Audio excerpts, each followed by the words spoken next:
बिस्मिल्लाहिर्रहमानिर्रहीम। अस्सलाम वालेकुम स्टूडेंट्स। बेटे आज हमने नेक्स्ट टॉपिक डिस्कस करने हैं, that is the genetic engineering. Last time हमने चैप्टर में डिस्कस किया था अचीवमेंट्स ऑफ बायोटेक्नोलॉजी या फर्मेंटेशन और एप्लीकेशन ऑफ फर्मेंटेशन। तो आज हमने चैप्टर का नेक्स्ट पोर्शन स्टार्ट करना है और वो क्या है जी, that is the genetic engineering. अब जेनेटिक इंजीनियरिंग का जो इंट्रोडक्शन है और डेफिनेशन है, हमने सबसे पहले इंट्रोडक्शन में भी डिस्कस किया था जब हम चैप्टर का इंट्रोड्यूस कर रहे थे। यहाँ पे इसे दोबारा रिपीट कर लेते हैं। जेनेटिक इंजीनियरिंग और रिकॉम्बिनेंट डीएनए टेक्नोलॉजी, और हम इसे मॉडर्न बायोटेक्नोलॉजी भी कहते हैं। It involves in the artificial synthesis, modification, removal, addition और repair of genetic material mean DNA. इसको हम क्या नाम देते हैं? जेनेटिक इंजीनियरिंग या रिकॉम्बिनेंट डीएनए टेक्नोलॉजी, या इसे हम मॉडर्न बायोटेक्नोलॉजी भी कहते हैं। ये हिस्ट्री में हमने लास्ट टाइम भी डिस्कस किया था कि जेनेटिक इंजीनियरिंग का जो फील्ड है 1944 में स्टार्ट हुआ था, but it develop in mid 1970s। जब ये इनको पता चला कि जो डीएनए कॉन्टैक्ट है एक सेल से कट करके दूसरे सेल के अंदर क्या किया जा सकता है, पेस्ट किया जा सकता है। So it became possible to cut the DNA and to transfer particular piece of DNA from one type of organism into another. Mean एक ऑर्गेनिज्म के सेल से दूसरे ऑर्गेनिज्म के सेल के अंदर इसको क्या किया जा सकता है, ट्रांसफर किया जा सकता है। तब जाके ये क्या है, जेनेटिक इंजीनियरिंग जो फील्ड है ज्यादा डेवलप हुआ था। इसकी वजह से हम क्या करते हैं कि जब डीएनए कॉन्टैक्ट को ट्रांसफर करवा रहे होते हैं तो एक्चुअली हम जीन्स एक्सचेंज करवा रहे होते हैं। जब जीन्स चेंज हो जाते हैं तो एट द रिजल्ट जो कैरेक्टरिस्टिक्स हैं ऑर्गेनिज्म के, उसको हम क्या कर सकते हैं, चेंज कर सकते हैं। अब अगर होस्ट जो ऑर्गेनिज्म है वो क्या है, माइक्रो ऑर्गेनिज्म है, जैसे बैक्टीरियम वगैरह है। क्योंकि मैंने लास्ट टाइम आपको बताया था कि जेनेटिक इंजीनियरिंग में ज्यादातर हम माइक्रो ऑर्गेनिज्म को यूज करते हैं। उसकी रीजन भी मैंने बताई थी क्यों यूज किया जाता है। 4 बेसिक रीजन है, लेकिन मैंने आप लोगों को उसमें से 2 बताई थी। एक तो ये विग्रियसली ग्रो करते हैं, बहुत तेजी से इनके नंबर्स इंक्रीज होते हैं, रेट ऑफ रिप्रोडक्शन इनका क्या होता है, फास्ट होता है। और दूसरा मैंने आप लोगों को बताया था कि इनको फूड की मीन रिक्वायरमेंट क्या होती है, कम होती है, तो इसलिए ये ज्यादा एक्सपेंसिव नहीं पड़ता। इसके बाद वो कहता है कि अगर होस्ट ऑर्गेनिज्म हम जो यूज कर रहे हैं वो क्या है, बैक्टीरियम। मीन बैक्टीरिया को यूज करके जेनेटिक इंजीनियरिंग का प्रोसेस कर रहे हैं, तो जो ट्रांसफर डीएनए है that is multiplied many times as micro organism multiplies. Mean इसका मतलब क्या है कि जैसे माइक्रो ऑर्गेनिज्म ग्रो करता है, अब तो उसी तरह से ग्रो करने के साथ साथ जो क्या कहते हैं कि उसके अंदर जो हमने डीएनए ट्रांसफर किया था, वो जो डीएनए ट्रांसफर है वो भी क्या होना शुरू हो जाता है, डीएनए के जो कॉन्टैक्ट्स हैं या जीन्स के नंबर्स है वो इंक्रीज होना शुरू हो जाते हैं। Consequently, it is possible to obtain millions of copies of a specific DNA inside a bacterial cell. क्योंकि बैक्टीरिया 1 से 2 बनेगा, 2 से 4 बनेगा, 4 से आगे 8 बनेंगे। जैसे बाइंडिंग फ्यूजन बढ़ती जाएगी उसके नंबर्स इंक्रीज होते जाएंगे, तो millions of copies of bacteria जो है वो क्या हो जाती हैं, प्रोड्यूस हो जाती हैं। जब इतने ज्यादा बैक्टीरिया प्रोड्यूस होते हैं, ईच बैक्टीरियल सेल में जो डीएनए है, स्पेसिफिक डीएनए, वो भी क्या है, इंक्रीज होता जाता है। तो हम एक एट अ टाइम जो क्या कर सकते हैं, in this way millions of specific DNA जो है बैक्टीरियल सेल से प्रोड्यूस करवा सकते हैं। अब जेनेटिक इंजीनियरिंग के ऑब्जेक्टिव्स क्या हैं? बेसिकली आज के हमारे 2 टॉपिक्स हैं, दोनों ही इंपॉर्टेंट हैं। एक ऑब्जेक्टिव्स ऑफ जेनेटिक इंजीनियरिंग और दूसरा क्या है जी, basic steps of genetic engineering. सबसे पहले हम objectives of genetic engineering discuss कर लेते हैं। पहला बेटे क्या है, isolation of a particular gene और part of gene for the various purposes. Mean हमने या तो जीन या पार्ट ऑफ जीन को क्या करना है, सेपरेट करना है। जैसे जीन थेरेपी है, मीन जीन थेरेपी एक ऐसा फिनोमिना है जिसके थ्रू ऑर्गेनिजम्स के जीन्स को चेंज करके हम क्या करते हैं, डिजीजेस को रिमूव करते हैं या डिजीज की ट्रीटमेंट करते हैं। उसे क्या नाम दिया जाता है, जीन थेरेपी कहते हैं। तो वेरियस पर्पसेस हो सकते हैं, उसमें हमने जीन को क्या करवाना है, सेपरेट करवाना है। दूसरा, production of particular RNA and protein molecule. जी हमने इनहेरिटेंस वाले चैप्टर में डिस्कस किया हुआ है कि बेसिकली हमारी जो प्रोटीन होती है हमारी बॉडी के कैरेक्टरिस्टिक्स को कंट्रोल कर रही होती है। जीन्स प्रोटीन को स्पेसिफिक सिंथेसाइज करके हमारे बॉडी के कैरेक्टरिस्टिक्स को कंट्रोल करते हैं, उसमें आरएनए वगैरह भी इन्वॉल्व होते हैं। तो इस तरह से पर्टिकुलर आरएनए बनाना है या प्रोटीन बनानी है, उसमें इसको क्या किया जा सकते हैं, जेनेटिक इंजीनियरिंग के थ्रू किया जा सकता है। फिर है improvement in production of enzymes, drugs and commercially important organic chemicals. इन इसी तरह से ये भी जेनेटिकली सेटअप चेंज करके उसके अंदर ये चीजें प्रोड्यूस करवाई जाती हैं।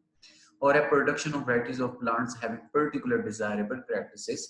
जैसे हमने पढ़ा है कि plants in they don't have ability for the nitrogen fixation, उसके लिए उनके अंदर बैक्टीरिया पाए जाते हैं सिम्बायोसिस की फॉर्म में, जो म्यूचुअलिज्म करते हैं लेग्यूमिनस प्लांट्स और जो नाइट्रोजन फिक्सिंग बैक्टीरिया होते हैं। तो अब उन्होंने प्लांट्स के कैरेक्टरिस्टिक्स इस तरह से जेनेटिकली सेटअप कर दिया है कि वो डायरेक्टली नाइट्रोजन को फिक्स कर सकते हैं। तो इस this way they have change the particular characteristics of the plants. तो ये सारा किसके थ्रू हुआ? जेनेटिक इंजीनियरिंग के थ्रू। मीनिंग ये ओवरऑल जो है, अगर हम देखें जो जितने भी पॉइंट्स हैं ये किस तरह से होता है, एक बेसिक स्टेप के थ्रू होता है। और लास्ट पे सॉरी है, that is the treatment of genetic defects in higher organism. Genetic defects कौन से होते हैं? जिन्हें हम जेनेटिकल प्रॉब्लम्स कहते हैं, जैसे कलर ब्लाइंडनेस है, हीमोफीलिया वगैरह होगी, जो हमें इनहेरिटेंस में पेरेंट्स से मिलती है। क्योंकि ये जीन्स की वजह से होती है, जेनेटिकल सेटअप की डिस्टर्बेंस की वजह से होती है। तो वो जो जीन्स हैं जो डिफेक्ट कॉज कर, या तो उनको बॉडी से रिमूव कर देते हैं या उसको हेल्थी जीन से क्या कर दिया जाता है। ये जो सारा प्रोसेस है हम किसके थ्रू कर रहे होते हैं? जेनेटिक इंजीनियरिंग के थ्रू। ये किस तरह से होता है फर्दर डिटेल से बेसिक स्टेप में डिस्कस करेंगे, लेकिन ऑब्जेक्टिव को जस्ट एक थोड़ा सा क्रॉस फ्लो चार्ट के थ्रू हम ऑब्जर्व कर लेते हैं। फॉर एग्जांपल ये हम ले लेते हैं डीएनए मॉलिक्यूल, क्योंकि हमें पता है कि जो डीएनए मॉलिक्यूल है उसके ऊपर क्या कहा जाता है? स्मॉल यूनिट्स होते हैं, और उन स्मॉल यूनिट्स को क्या कहा जाता है? जीन्स कहा जाता है। तो हम कहते हैं कि that is DNA encoding which is the normal gene. हमारी बॉडी के अंदर फॉर एग्जांपल कोई डिफेक्टेड जीन था, उसको हमने रिप्लेस करना है विद नॉर्मल जीन। किस तरह से करेंगे? नॉर्मल जीन लेंगे, इसके अंदर भी जो डीएनए कॉन्टेक्ट है इसके ऊपर नॉर्मल जीन लेंगे, उस पास पीस ऑफ डीएनए मॉलिक्यूल को लेंगे, इसे किसी एक वेक्टर सेल में ऐड करवाएंगे। वो वेक्टर सेल बैक्टीरियोफेजेस भी हो सकते हैं। बैक्टीरियोफेज ऐसे वायरस हैं जो बैक्टीरिया को खाते हैं, या कोई बैक्टीरियल सेल भी हो सकते हैं। जैसे इन केस में हम कहते हैं कि हम वायरस के ले रहे हैं, उस वायरस के अंदर हमने क्या ऐड करवा दिया? नॉर्मल जीन ऐड करवा दिया। अब वायरस क्या करेगा? अपने नंबर्स बढ़ाएगा, रिप्रोडक्शन करेगा, तो उसमें ये जो नॉर्मल डीएनए है, जो ऐसा डीएनए जिसमें नॉर्मल चीज पाए जाते हैं, उसके नंबर्स भी क्या होंगे? इंक्रीज होंगे। जब इसके नंबर इंक्रीज होंगे तो इसके अंदर हम क्या करेंगे? जो नॉर्मल डीएनए है वो रिमूव करेंगे, रिमूव करके इसको हमने किस में ऐड करवा देना है? ह्यूमन सेल के अंदर। तो वो डीएनए जिनके अंदर नॉर्मल जीन था वो हमने ऐड करवा दिया इनटू ह्यूमन सेल। ये एग सेल के अंदर करवाया जाता है रिप्रोडक्शन से, फर्टिलाइजेशन से पहले सॉरी। तो उस ह्यूमन एग सेल के अंदर जो डिफेक्टेड जीन था उसको नॉर्मल जीन से हम क्या करवा देंगे? रिप्लेस करवा देंगे। इस डीएनए ने क्या करना है? अपनी पर्टिकुलर टाइप ऑफ सीक्वेंस बनाना है न्यूक्लियोटाइड का, जो कि नॉर्मल होगा। उस normal particular type of sequence ने नॉर्मल टाइप प्रोटीन बनानी है, और नॉर्मल प्रोटीन जो होंगी वो क्या करती हैं? हमारी बॉडी के नॉर्मल कैरेक्टरिस्टिक्स को इम्पोर्ट करेंगी। इस तरह से जो डिफेक्टेड जीन था या डीएनए ऐसा जिसके अंदर वो जीन पाया जाता है, उसको हम नॉर्मल जीन से क्या कर देते हैं? रिमूव कर देते हैं। तो ये बेसिकली प्रोटीन प्रोड्यूस होगी बाय द नॉर्मल जीन, और हमारे बॉडी के नॉर्मल कैरेक्टरिस्टिक्स होंगे। अगर अब नॉर्मल जीन से प्रोड्यूस होती प्रोटीन, तो हमारी बॉडी के अंदर डिफेक्ट्स होते तो उसको हमने क्या कर दिया? रिप्लेस कर दिया। तो ये बेसिक जितने भी ऑब्जेक्टिव्स हैं इस स्टेप के थ्रू क्या किए जाते हैं? कवर किए जाते हैं। अब जो इंपॉर्टेंट चीज है that is the basic steps in genetic engineering. Mean genetic engineering का जो फिनोमिना है या प्रोसेस है, ये होता कैसे है? अब इसमें अगर हम बेसिक स्टेप में देखें, जो फर्स्ट स्टेप है that is the isolation of gene of interest. Mean first step the genetic engineer identify the gene of interest in donor organism. Donor organism कौन सा होता है? जो डोनेट कर रहा होता है जीन्स को। वो मेजोरिटी, अगर हम ह्यूमन इंसुलिन बना रहे हैं तो यहाँ पे जो डोनर सेल है वो क्या होगा? ह्यूमन सेल होगा। जो ह्यूमन इंसुलिन है वो ह्यूमन सेल से बनवा प्रोड्यूस होती है, तो वहां से वो जीन्स लेने हैं। तो सबसे पहले हमने क्या करना है? जीन ऑफ इंटरेस्ट को आइडेंटिफाई करना है। यहाँ पे कंसीडर कर लें हमारे पास जीन ऑफ इंटरेस्ट क्या है? ऐसा जीन है जो इंसुलिन प्रोड्यूस करता है, नॉर्मल इंसुलिन प्रोड्यूस करता है हमारी बॉडी के अंदर, तो उसको हम सिलेक्ट करेंगे। फिर सिलेक्ट करने के बाद स्पेशल एंजाइम होते हैं, उन्हें क्या नाम दिया जाता है? They are known as restriction endonuclease. Endo का मतलब होता है इनसाइड, न्यूक्लियस का मतलब होता है न्यूक्लियस। क्योंकि ये सारा प्रोसेस न्यूक्लियस के अंदर हो रहा है, इसलिए इन एंजाइम को क्या नाम दिया जाता है? Endonuclease enzyme. और मैंने वैसे भी आप लोगों को पहले बताया हुआ है, जर्नल जो नेम होते हैं एंजाइम के, उनके नाम के एंड के ऊपर ASE लगा होता है। तो खैर स्पेशल एंजाइम है जिसे हम क्या कहते हैं restriction endonuclease, they are used to cut identified gene from the total DNA of donor organism, क्योंकि डीएनए तो बहुत बड़ा होता है, तो उसमें से वो पार्ट जिसके अंदर वो जीन आइडेंटिफाई किया गया उसको हमने क्या करना है वहां से कट करना है, और कट करने के लिए हम हमेशा क्या यूज करते हैं एंजाइम। यही रीजन है मोलेकुलर बायोलॉजी के अंदर या जेनेटिक इंजीनियरिंग में जो एंजाइम है they are also known as the molecular scissors, इन वो मॉलिक्यूल जो किसी चीज को काटते हैं।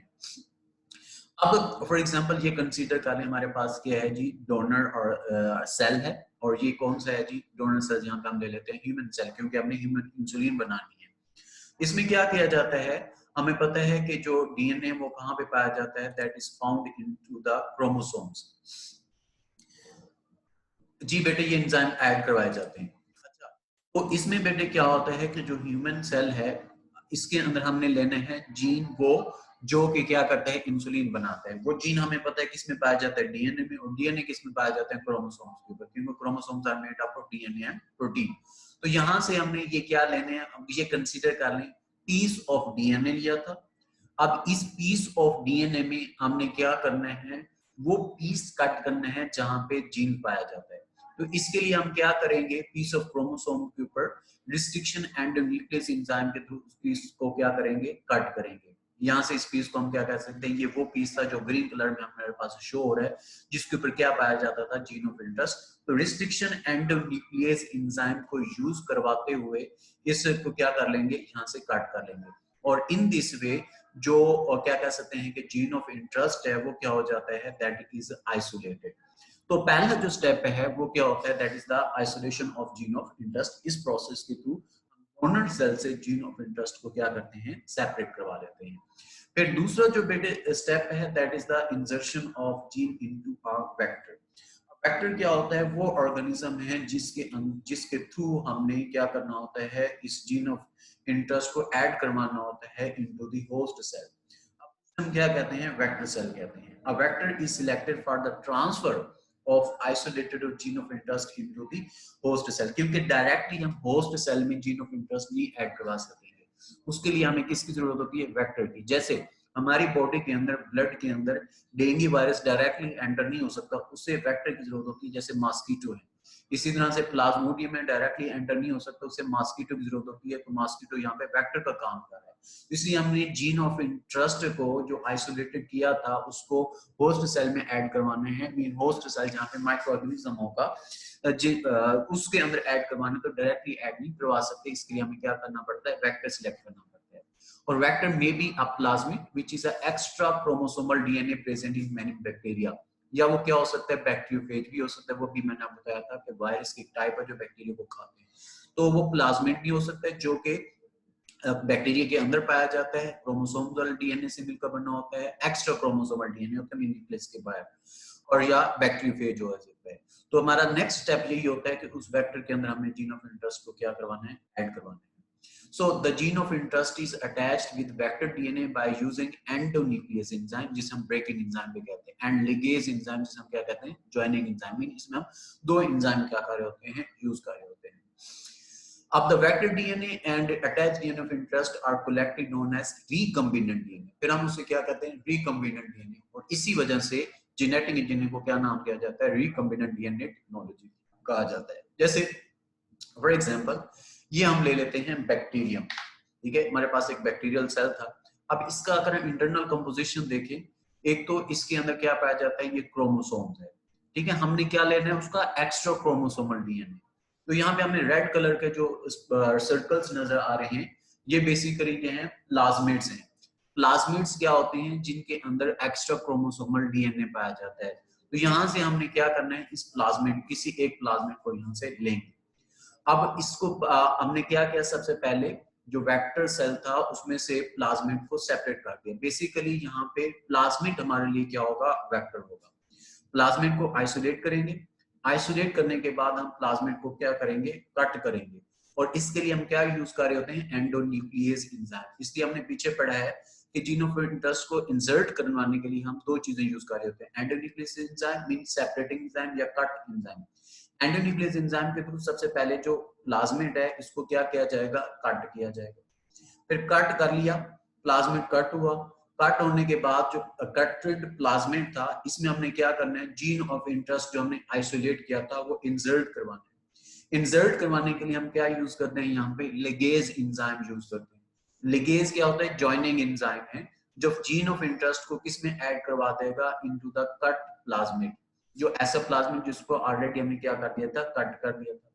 अब ये जब gene of interest vector cell के अंदर वेक्टर डीएनए में एंटर हो जाता है, जैसे यहाँ पे प्लाज्मिड है, फिर हम इसको वेक्टर डीएनए नहीं कहते, बल्कि इसे हम क्या नाम देते हैं, that is known as recombinant DNA.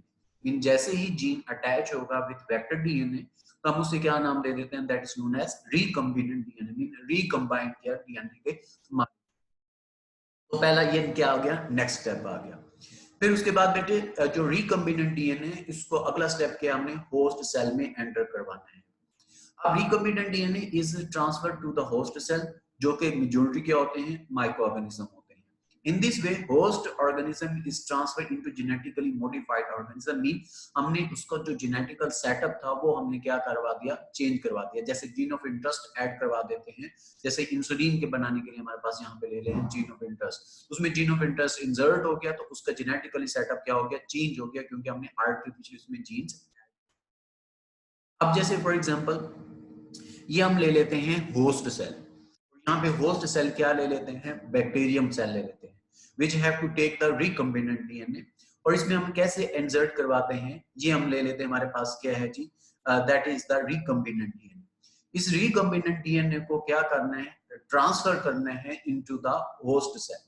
अब ट्रांसफर जैसे कर दिया जाएगा, उसके बाद जो होस्ट सेल के अंदर क्या ऐड हो जाएगा, हमारा जो recombinant DNA. After transferring the recombinant DNA into the host cell, that is known as genetically modified organism और जीएमओ। तो मीन हमने इसके जो जीन्स थे उन ओवरऑल सेटअप को क्या कर दिया, चेंज कर दिया। अगेन ट्रांसफर करवाने के लिए यहाँ पे अगेन एंजाइम ही यूज किए जाते हैं, डिफरेंट कैटेगरीज है उनकी। फिर उसके बाद नेक्स्ट जो बेटे स्टेप है, that is the growth of GMO, mean genetically modified organism. Growth का मतलब यहाँ पे क्या होता है, रिप्रोडक्शन करना।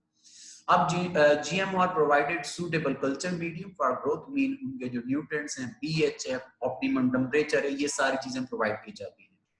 अब जैसे प्रोवाइड करेंगे, जैसे बैक्टीरिया आप लोगों को पता है कि इसकी मिनिमम लाइफ कितनी होती है, 20 सेकंड्स, एवरेज कितनी होती है, 20 मिनट्स। उसके फौरन बाद ये बाइनिफिशियन के थ्रू डिवाइड होकर 2 बैक्टीरियम में चेंज हो जाएगा।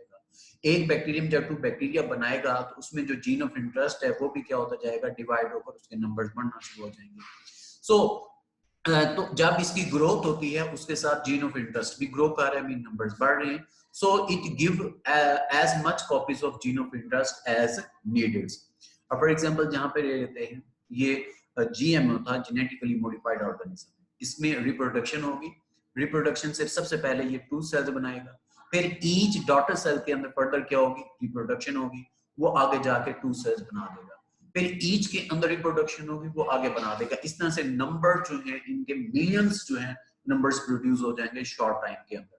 जब मिलियंस में नंबर प्रोड्यूस होंगे तो इसमें millions of copies of gene of interest हमारी प्रोड्यूस हो जाएंगी। फिर आगे जाके जैसे millions of copies of gene of interest produce हो जाती हैं, तो फिर जो जीन है अपने आप को वो क्या करता है, एक्सप्रेस करता है, मीन अपनी कैरेक्टरिस्टिक शो करता है। फॉर एग्जांपल यहाँ पे हमने जीन ऑफ इंटरेस्ट कंसीडर कर लिया था इंसुलिन की प्रोडक्शन के लिए, तो वो इंसुलिन प्रोड्यूस करवाना शुरू कर देंगे। So the GMO contains the gene of interest and manufacturing desired products. जैसे यहाँ पे हम एग्जांपल ले रहे हैं कि इंसुलिन था तो इंसुलिन बनाना शुरू कर देंगे, which is isolated from the culture medium. जैसे फॉर एग्जांपल ये प्रोड्यूस बैक्टीरियल सेल थे, अब ईच बैक्टीरियल सेल के अंदर जो जीन ऑफ इंटरेस्ट था, मीन जीन जो इंसुलिन प्रोड्यूस करने वाला था, उसने अपनी अपनी प्रोडक्शन का स्टार्ट कर देनी है, मीन उसने इंसुलिन प्रोड्यूस करना शुरू कर देना है। तो इस तरह से many copies of bacterial cells जो हैं, मैनी ईच जो सेल है वो इंसुलिन प्रोड्यूस करवाएगा और सारों से इंसुलिन कलेक्ट करके मार्केट में भेज दी जाती है। तो इस तरह से क्या किया जाता है कि बेसिक जो स्टेप्स हैं जेनेटिक इंजीनियरिंग के, यही हैं, ये स्टेप्स यूज करके हम कोई भी प्रोडक्ट जो है वो बना सकते हैं। किसी का जेनेटिकल सेटअप चेंज कर सकते हैं, किसी के कैरेक्टरिस्टिक्स को चेंज कर सकते हैं, सारों के अंदर ये क्या होता है, यही आ जाता है। तो ये बेटे क्या आते हैं, 2 टॉपिक्स आज हमने डिस्कस किए हैं, एक ऑब्जेक्टिव्स ऑफ जेनेटिक इंजीनियरिंग और दूसरा क्या हमने डिस्कस किया, basic steps of genetic engineering. ये इस चैप्टर के एक्सटेंसिवली इंपॉर्टेंट लॉन्ग क्वेश्चन हैं दोनों। हम क्वेश्चंस की तरफ आते हैं। सबसे पहला हमने जो टॉपिक डिस्कस किया है इंट्रोडक्शन ऑफ जेनेटिक इंजीनियरिंग और इसके ऑब्जेक्टिव। दो तरह से लॉन्ग क्वेश्चन पूछा जा सकता है और ये बोर्ड में आता होता है। दोनों ही एक्सटेंसिवली इंपॉर्टेंट लॉन्ग क्वेश्चन है। मीन आप लोग कह सकते हैं पूरे चैप्टर में से 3 इंपॉर्टेंट लॉन्ग क्वेश्चन है। Objectives of genetic engineering, basic steps of genetic engineering, ये दो सबसे ज्यादा इंपॉर्टेंट है। और तीसरा क्या है, fermentation and types of fermentation. और इन तीनों में से आप लोगों का लॉन्ग क्वेश्चन कंफर्म है कि इन तीनों में से एक लॉन्ग क्वेश्चन लाजमी तौर पर आएगा। तो खैर पहला बेटे जेनेटिक इंजीनियरिंग का डेफिनेशन आ जाएगी, उसी तरह से हिस्ट्री, यहाँ पे थोड़ी सी चेंज है, जस्ट इंट्रोडक्शन के बेस की हुई है। हिस्ट्री हमने लास्ट टाइम डिस्कस की थी। फिर ऑब्जेक्टिव्स ऑफ जेनेटिक इंजीनियरिंग है। अक्सर ये लॉन्ग क्वेश्चन आता होता है, बच्चे कंफ्यूज हो जाते हैं। ऑब्जेक्टिव्स की जगह स्टेप्स लिखाते हैं और स्टेप्स की जगह ऑब्जेक्टिव्स लिखाते हैं। तो जो पूछा जाए वही आप लोगों ने बताना है। एक तो लॉन्ग क्वेश्चन ये आ गया और दूसरा लॉन्ग क्वेश्चन बेटे क्या है, that is the basic steps in which are involve in genetic engineering. तो ये वही है। जस्ट इसमें क्या कह सकते हैं कि आप लोगों के जो सेकंड पॉइंट है ना, insertion of gene into vector, उसमें सब हेडिंग्स बनी है। बाकियों की जो हेडिंग्स आप लोगों की बुक के अंदर दी हुई है। तो एक तो ये आ गया, दूसरा लॉन्ग क्वेश्चन आ गया। तो ये तो थे दोनों के लॉन्ग क्वेश्चन। फिर आगे चलते हैं एमसीक्यूज और शॉर्ट क्वेश्चन की तरफ। एक टॉपिक रहेगा ये, जब भी लॉन्ग क्वेश्चन आएगा बेसिक स्टेप्स इन जेनेटिक इंजीनियरिंग, तो उसमें आप लोगों ने ये डायग्राम लाजमी बनानी, क्योंकि डायग्राम नहीं बनाओगे तो फिर मार्क्स आप लोगों को कंप्लीट नहीं मिलेंगे। उसके बाद बेटे एक टॉपिक रहेगा, हम इंशाल्लाह कल डिस्कस करेंगे। एमसीक्यूज की तरफ आते हैं। सबसे पहला एमसीक्यू है, which one is not the objective of genetic engineering, that is the production of cheese and yogurt by lactic acid bacteria। ये fermentation का होता है, genetic engineering का ये नहीं है। फिर है first step in genetic engineering is that is the isolation of gene of interest। Next जो है बेटे ये आगे हमने अचीवमेंट्स पढ़नी है, उसमें से एमसीक्यूज हैं। पहला 6 एमसीक्यू आज जो हमने टॉपिक डिस्कस किया वो हमारे सिलेबस में है, that is the enzyme used to cut the identified gene from total DNA donor is known as restriction endonuclease. Donor से रिस्ट्रिक्शन एंडोन्यूक्लियस यूज किया जाता है और वेक्टर से एंडोन्यूक्लियस यूज किया जाता है। ये दोनों में आप लोगों ने डिफरेंस ज़हन में रखना है। फिर बेटे वेक्टर ट्रांसमिट्स क्या कह सकते हैं कि ट्रांसमिट कर रहे होते हैं, जो है वो बैक्टीरियम जो है उसको ट्रांसमिट करते हैं बेसिकली। बाकी जो है ना, बेसिकली ये वेक्टर सेल पूछा हुआ है क्या है, बेसिक वो है बैक्टीरियम सेल। इन बैक्टीरिया को ये क्या कर रहे होते हैं, ट्रांसमिट कर रहे होते हैं, जितना भी हमने वो रिकॉम्बिनेंट डीएनए बनाते हैं। फिर vector DNA and attached gene of interest are collected known as recombinant DNA. फिर है joining enzyme is that is endonuclease enzyme. फिर breaking enzyme that is the joining enzyme is ligase, और जो breaking enzyme है वो क्या होता है, एंडोन्यूक्लियस होता है। सॉरी मैं इसको उल्टा कर गया था, जॉइनिंग एंजाइम लिगेज होते हैं और ब्रेकिंग एंजाइम क्या होता है, एंडोन्यूक्लियस होता है। आगे है enzyme produced by genetically modified organism used to break up, ये आगे हमने उसमें अचीवमेंट्स में पढ़ने हैं। फिर है protein content extracted from the pure culture of algae used fungi, ये सॉरी हमारे सिलेबस में नहीं, आगे ये भी अभी हमने डिस्कस करने हैं। फिर आ जाए शॉर्ट क्वेश्चन में, मीन ये बेसिकली इसके, और ये सारे एमसीक्यूज इंपॉर्टेंट हैं जितने भी हमने डिस्कस किए हैं। आगे शॉर्ट क्वेश्चन में इसके शॉर्ट क्वेश्चन भी इंपॉर्टेंट है। पहला, इन biotechnology what is meant bye genetically modified organism and how it is made. तो रिकॉम्बिनेंट डीएनए को जब हम ट्रांसफर करेंगे टारगेट होस्ट सेल, उससे क्या कहते हैं, जेनेटिकली मॉडिफाइड ऑर्गेनिज्म। फिर इंपॉर्टेंट शॉर्ट क्वेश्चन है, व्हाट इज रिकॉम्बिनेंट डीएनए, कैसे बनाया जाता है वो आप लोगों ने बताना है। फिर रिस्ट्रिक्शन एंडोन्यूक्लियस एंजाइम क्या होता है, ये हमने बताना है किसके लिए यूज किया जाता है, होस्ट सेल से जीन ऑफ इंटरेस्ट को कट करने के लिए यूज करते हैं। फिर है बेटे डिफाइन वेक्टर और define biological vectors, give example, इस तरह से भी पूछा जा सकता है। डेफिनेशन आ गई और उसके साथ जो है हम बता देंगे, प्लाज्मिड भी हो सकता है, बैक्टीरियोफेज भी हो सकता है। फिर अगेन प्लाज्मिड की दोबारा डेफिनेशन है, हम बताएंगे एक्स्ट्रा क्रोमोसोमल डीएनए जो बैक्टीरिया में होता है, और इसके यूजेस बता देंगे ये क्या यूज कर रहा होता है। ये इसके बेसिकली क्या आ गया यहाँ पे शॉर्ट क्वेश्चन 8 नंबर पे शॉर्ट क्वेश्चन देखें जो आज हमने डिस्कस किया है, what is the role of endonuclease and ligase enzyme. उसमें हम बताएंगे कि एक ब्रेकिंग एंजाइम है और दूसरा क्या होता है, जॉइनिंग एंजाइम है। फिर कोई से दो ऑब्जेक्ट्स बताओ, अगर कोई से भी दो ऑब्जेक्ट्स हम बता देंगे उसमें। फिर 12 शॉर्ट क्वेश्चन देखिए, what is meant by recombinant DNA technology और genetic engineering give its one benefit. कोई एक इसकी बतानी है। डेफिनेशन आ जाएगी और उसके बाद हमने इसकी इंपॉर्टेंस बता देनी। फिर बेटे नेक्स्ट है ये अचीवमेंट्स हमने कल इंशाल्लाह डिस्कस करनी है। लास्ट पे देखें how chain of interest is isolated, तो पहला पॉइंट जो है वो इसमें आ जाएगा जेनेटिक इंजीनियरिंग का। ये इसके बेटे क्या आ गया, पॉसिबल शॉर्ट क्वेश्चन और एमसीक्यूज और इवन लॉन्ग क्वेश्चन।